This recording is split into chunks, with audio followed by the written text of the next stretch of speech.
Well, I'm Jason Smedley with Arkansas Farm Bureau Federation. I'm here with Dr. Goldman. Thank you for taking some time to spend with us. My pleasure. I wanted to first start and ask, tell us a little bit about yourself, your background in farming, and what you farm.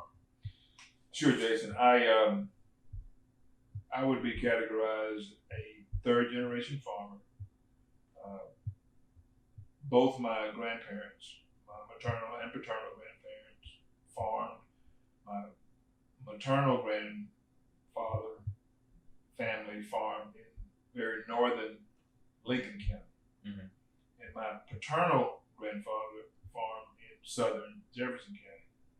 In fact, my parents met, as the story goes, chopping cotton across the county line from each other when they were kids. Okay. And 11 kids later, here we are. But at any rate, so my father, out of all his siblings, he was really the only one that took up farming as an occupation.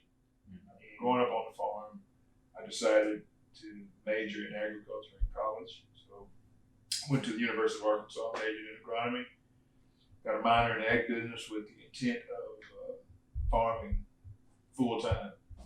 That didn't quite pan out. So I went to grad school and got a master's degree, and then really got turned on to research, and then decided to go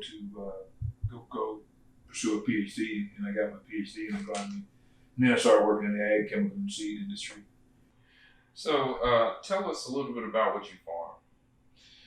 Here we grow, our main three crops are corn, rice, and soybean.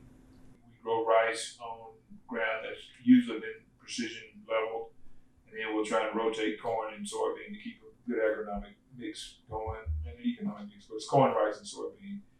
I do grow a little grass from seed. We try and be as conservation minded as we can. So I use buffer strips pretty heavily, and in the last 10 years or so, we've been growing some native grasses for buffer establishment as well as selling for seed.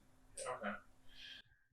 Do you believe that the education, the formal education that you've gotten, has been a benefit to you farming? Definitely. But it's a blessing and a curse. Okay. From the standpoint that,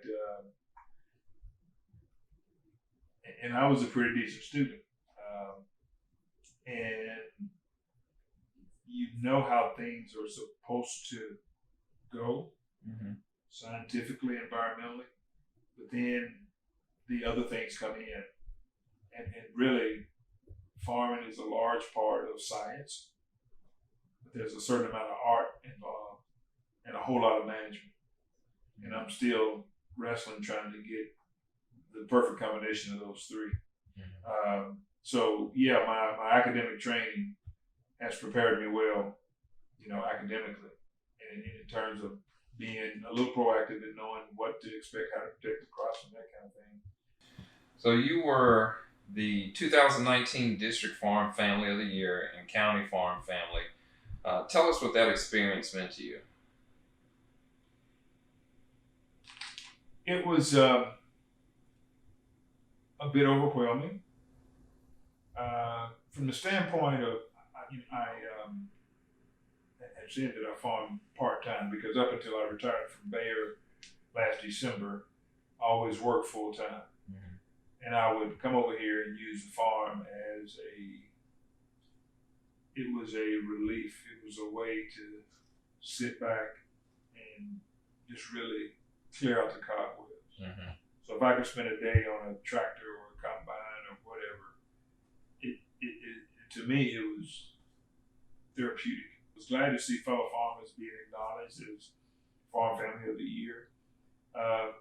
And when I was initially approached about being honored in that manner, my initial reaction was thanks, but no thanks, because I'm thinking that's something for the full-time people, you know. And so, but Jason, I went home and I was talking to my wife, and we have 2 kids, and I mentioned it to them, and they were like, "Dad, honey, finally." I'm like, what do you mean? It's like with all the stuff you've done, and it's just finally time that you were recognized. And then they start saying, think about your family, think about your mom and dad, and what they would think. And then it really hit me. Yeah. And then you look at the long list of great farmers that have won, county, district, state, and it is quite an honor. Last question is, what's a piece of advice you would give someone like me, just getting into farming, doing his rows by hand, got some sore hands from doing that? What's a piece of advice you would give a young farmer like me? One is, don't forget those sore hands. Okay. Don't forget where you started from. All right. Because that's important, Jason. I mean, it really, and I'm using that kind of as a metaphor, because we all have to remember where we started from. But I tell folk, we've also got to look at kind of what's happening on the other side of the tracks.